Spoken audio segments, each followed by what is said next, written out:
दिल की धड़कन का कम होना यानी ब्रेडिकार्डिया की बहुत सारी वजूहात हैं, जिनमें से कुछ वजूहात हार्ट से डायरेक्टली रिलेटेड है और कुछ वजूहात ऐसी है कि जो कि इनडायरेक्टली हार्ट पे असरअंदाज हो के दिल की धड़कन को कम कर देती है। सबसे पहले ये सवाल कि हमें कैसे पता चलेगा कि हमें ब्रेडिकार्डिया है, तो इसका एक सिंपल तरीका मैं आप लोगों को बता देता हूँ कि आप अपनी पल्स पे हाथ रखें और उसे 15 सेकंड्स के लिए काउंट करें और इससे जो वैल्यू आए उसे 4 में मल्टीप्लाई करें। यानी मिसाल के तौर पर अगर आपकी वैल्यू 20 आ जाती है यानी 15 सेकंड्स में 20 वैल्यू आ जाती है तो 4 में ज़रब देकर ये 80 हो जाएगा। तो इसका मतलब ये हुआ कि जो आपकी हार्ट रेट है पर मिनट वो 80 है।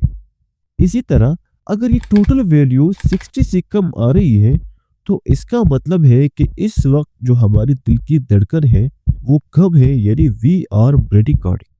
अब आ जाते हैं चंद अहम वजूहात की जानिब कि जिसकी वजह से ब्रेडिकार्डिया हो जाती है। सबसे पहले नंबर पे है हाइपोथायराइडिज्म। अगर किसी को हाइपोथायराइडिज्म है यानी ब्लड में T4 और T3 लेवल जो है वो कम है तो इन लोगों में भी हार्ट रेट जो है वो कम हो जाती है। दूसरे नंबर पे जो अहम वजह है वो है इलेक्ट्रोलाइट इम्बैलेंस। अगर बॉडी में इलेक्ट्रोलाइट इननॉर्मलिटीज आ जाती है स्पेशली पोटेशियम और मैग्नीशियम की तो इस कंडीशन में भी हार्ट रेट जो है वो बहुत ज्यादा कम हो जाती है। कुछ लोग ऐसे होते हैं कि जिनको रात को सोते वक्त अक्सर सांस बंद हो जाने की शिकायत रहती है जिसे हम स्लीप एपनिया कहते हैं। इस तरह के लोगों में भी यूजुअली देखा गया है कि हार्ट रेट जो है वो 60 से कम होती है।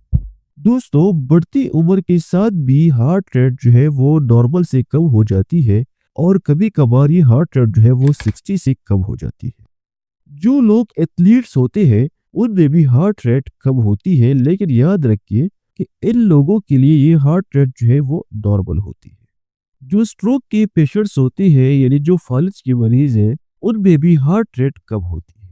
जब बॉडी की टेम्परेचर कम हो जाती है यानी जब सर्दी ज्यादा लगती है तो उस वक्त भी हार्ट रेट बहुत हद तक कम हो जाती है। इसके अलावा बहुत सारी दिल की बीमारियां भी ऐसी है कि जो डायरेक्टली दिल पे असरअंदाज होकर ब्रेडिकार्डिया काज करती है।